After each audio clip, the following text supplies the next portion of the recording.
Our Turkey political correspondent Andrew Hopkins joins me now, live from Ankara. And Andrew, how likely is it that Turkey and Greece can solve this issue?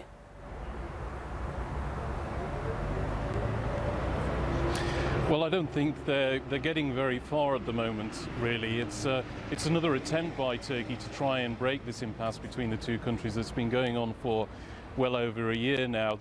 These people who have gone to Greece tried to stay there after the failed coup attempt of July the 15th last year. He mentioned a number of examples. He said the Turkish government was upset by the failure of the Greek authorities to extradite 8 soldiers who actually fled there after July the 15th.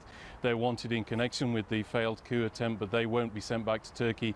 He talked about 2 other soldiers who have allegedly involved in an attempt to assassinate the president who fled there. There's no information about where they are at the moment. And also those 995 people that you mentioned, these people who want asylum in Greece. He said these people should also be investigated, but it doesn't seem from the Greek foreign minister that he's likely to do that, because although he gave Turkey quite a lot of sympathy, he said there'd been coups in Greece in the past in 1967 and 74, and they weren't nice experiences. But he said these are decisions that have been made by the Greek judiciary. These are independent decisions, and that politicians really have no right in interfering in these processes.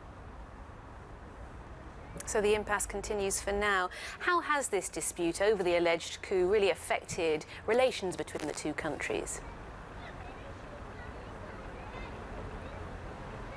I think it has to a fair bit. At this press conference, the two foreign ministers were quite keen to sort of emphasise the areas where they have been cooperating in the past and where they're looking to keep working together and improve things. They were talking about tourism, for instance, where people from both countries, about 1 million, visited each other last year. He also talked about the refugee crisis, the deal that had been signed between Turkey and the EU last year, where all the people that try to cross the sea to Greece, if they're stopped by the Coast Guard, they get sent back to Turkey. So there are a lot of positives for them to talk about, but I think you could probably say that in the past year that there has been a bit of, so to speak, needle between the two sides, some low-level incidents which have sort of encouraged a bit of tension. Just to give you one example, there was an incident where there was a standoff between the Greek Coast Guard and a Turkish naval ship over some rocky islets in the Aegean, some rocks that basically just stick out of the sea there. Greek said that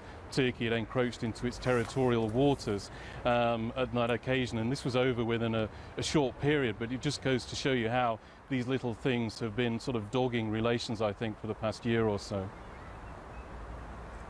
Thanks very much indeed, Andrew Hopkins.